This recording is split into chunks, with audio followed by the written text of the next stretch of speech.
नमस्कार जय जगन्नाथ सांग मैंने आज मात्र 45 मिनिट बनैबा बहुत टेस्टी गोटे लंच थाली रेसिपी आपण मानक नहीं आसी वीडियो को पूरा लास्ट पर्यंत बनी रुहतु भल लगे लाइक करदे जो मैंने नुआ अच्छा प्लीज मो चैनल को सब्सक्राइब करदे। तो एपटे भात बसई सेपटे डाली बसई आईटा हूँ कांकड़ कांकड़ को एवं धोईकी बाहर कर मैंने काटि। तो देखु कांकड़ को काटा तापर मुझे आपण मान सहित कांकड़ रेसिपी देखेबी तापर बैगण भर्ता करी। तो को टाइप मु बनाए आपण मैंने वीडियो को पूरा लास्ट पर्यंत बनी रुहतु जानी पारे जदि भल लगे लाइक करदे। तो कांकड़ को एमती गोल गोल कर काटिदेबा। तो तार से जो स्ट्रंग मंजी अच्छी से सब बाहर करदेबा। जोटा तो कसी अच्छी बाहर करेंगे कि जोटा टाइट अच्छी मंजी गुड़िक बाहर करदे। तब देखु यहाँ गोटे बैगण पोड़ीदेबा। आटा बड़ बैगणटा गोटे ही पोड़ी आम दी जन ही बनाऊँ पिला तो ऑफिस पलैंती मो हजबैंड आम दी जन अच्छु।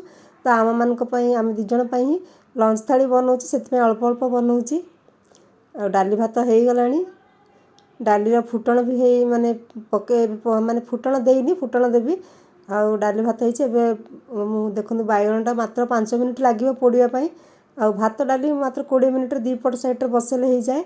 तापर देखो ऑयल देदेली ऑयल रे जीरा सोरिष फुटण पकईदेबा कंचा लंका पकईदेबा तापर से काटिकी रखिथिबा भूसंग पत्र आ पियाज पकईदेबा एटा को भाजबा। यही प्रोसेस रे मु डाली भी फुटे देछि आ एथिरे मु देखंतु सुखिला लंका गुंड आउ हलदी गुंड दीटा नहीं जावा लाल मरचा आ हलदी तापर से पकईदेबा आमे काटिकी रखिथिबा कांकड़ देसी कांकड़टा यही टाइप रे भाजिकी देखिए जल्दी तो भाजी हे आपण मैंने पखाड़ हो डाली भात सहित हो बहुत टेस्टी लगे थे बनई कि देखो जिते सिंपल सेते टेस्टी। तापर आमे देदेबा स्वाद अनुसार लुण तापर आमे सेटा को घोड़े घोड़े की मझरे मझरे टिके भाजिबा जमा पानी देवानी किछि नहीं घोड़े घोड़े सिम रे पूरा फ्लेम को लो करदेबा आ बसईदेबा एपटे गोटे साइड एटा बसईदेबा आ सेपटे आमर बैगण पोड़ी जाइतिला एटा ठंडा होला परे टिके देखंतु बैगण रो स्किन बाहर करदेबा छड़ेदेबा। आउ देखो पूरा जदि आपण मानकु गरम से टिके पानी रे धोई देबे तो जल्दी छाड़ी जिवो आउटा टिके देखिदेबा से पोक अछि कि नहीं। तापर बैगण आमर देखंतु सेपटे मु कांकड़ भी भाजुची भजा माने सिझी गलानी किंतु टिके रोस्ट हबो एटा पुणी घोड़े की छाड़ीदेबा। आ बैगण फुटण करिया से देखो एपटे बैगण फुटण पाई आमे कौन करबा ऑयल नहीं जिबा 2 स्पून तापर से मु दउची चना डाली आउ बिरी डाली चना डाली बिरी डाली फुटण रे देई थाए जते बडी मध्य उपमा हो फुटण हो जदि देबे बहुत तार माने तार गोटे फ्लेवरटा बहुत बढ़िया आसी थाए माने खाइला बेले टिके पाटी रे बाजे सेटा बढ़िया लगे। तो आपण माने देई परिबे जदि आपण मानकु पसंद नहीं स्किप करि परिबे। तापर जीरा और सोरिष देदेबा जीरा और सोरिष चना डाली आ सेटा सब फुटी सारा फुटिया पई टिके माने टिके भाजीबा एपट सेपट टिके करिबा ऑयलटा गरम हो ऑयल सहित एटा सब भाजी हबो। आ सांग माने मात्र 45 मिनिट आपण माने 2-3टा आइटम भात सब करि परिबे जदि जोगाड़ी की रखिथिबे कम समय रे आपनकर रोसेई फटाफट हो जिवो। तो देखंतु एटा फुटुची तापर आमे सेतरे पकई देबा कंचा लंका मु काटिकी रखिची आ सुखिला लंका टिके पकई देबा तार फ्लेवर पई दीटा मु सुखिला लंका पकईची कंचा लंका मध्ये पकईबी आ फुटण रे माने फ्लेवरटा तार बहुत बढ़िया आसी थाए। तो देखंतु तापर पकई देबा कंचा लंका तापर भूसंग पत्र मध्ये रखिची टिके पकई देबा आ एटा सब भाजीबा फुटणटा जिते बढ़िया हम माने तार बैगण भर्ताटा बहुत बढ़िया लगे। एमती बैगण भर्ता करेंगे तो खाली डाली भात हो पखाड़ भात सहित बहुत बढ़िया लगे। तापर आम से पियाज काटिकी रखी पकईदेबा पियाज आउ सब भूसंग पत्र सबको भाजीबा पियाज को लाल होला पर्यंत भाजीबे। आपण मानकु केमिति लागुची मोर रेसिपी मोर लंच थाली वीडियो रे कमेंट करि परिबे कोठु देखुचंदी कमेंट रे लिखिबे जदि आपण माने लाइक करिवे कमेंट करिवे मते नुआ नुआ रेसिपी नै कि आसबेकु इच्छा हबो।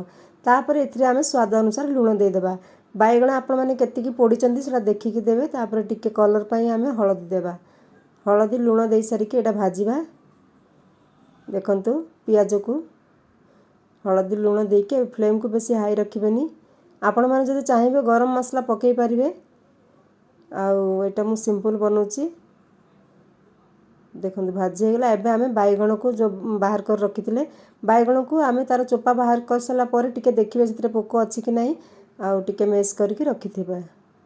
तापर आमे पूरा मसला रे सेटा को मिसेइबा बैगण भर्ताटा बहुत बढ़िया लगी थाए जिते सिंपल थाली सेते टेस्ट लगे आ हेल्थी। आज बैगण भर्ता कांकड़ भजा तापर डाली भात देखिए बहुत सिंपल किंतु खाया पे बहुत बढ़िया लगे मसला बेसी नहीं। तो आमर होगला बैगणर भर्ता यहाँ एपट सेपट कर भल कि मेस करवा आ पूरा मिसेबा भल कि बैगणटा को। तो देखो केते सुंदर कलर देखा जाउची आपण माने रुटी पराठा सहित मध्य एही बैगण भर्ताटा खाई परिबे टेस्ट बहुत बढ़िया आसीबो। जो माने माने मसला मसली खाया को पसंद करंतिनी एमती बैगण भर्ता करी खाई परिबे बहुत बढ़िया फ्लेवर तार आसी थाए।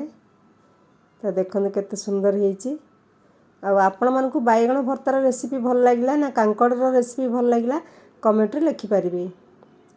कांकड़टा मु रोस्ट करिया पे बसैछि देखंतु भाजी हे गलानी एटा मध्ये बहुत सिंपल रेसिपी आमर बनी गला आमर कांकड़ बैगण सब बनी गला। एबे आमे रोस माने खाया पे बाढुछि एटा नै जिबा भात लंच थाली आमर माने रेडी हे गला। तापर डाली रखि देछि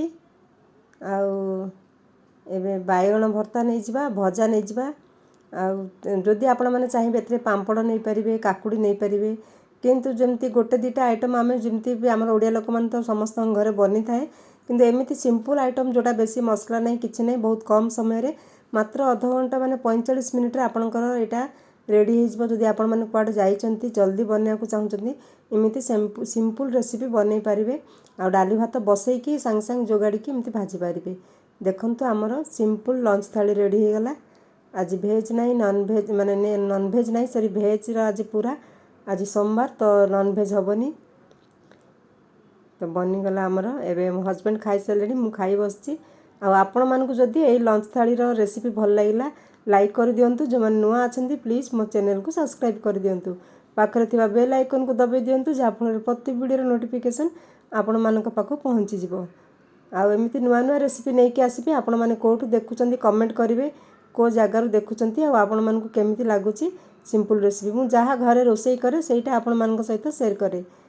तो एबे मोर खाइबा चलीची कांकड़ भजा बहुत ही टेस्टी हेची आ पखाळ सहित मुझार जमीबो पूरा आ मु जोटा नुआ जानिची माने शेयर करे आ जोटा घरे बनाए सेटा ही शेयर करे।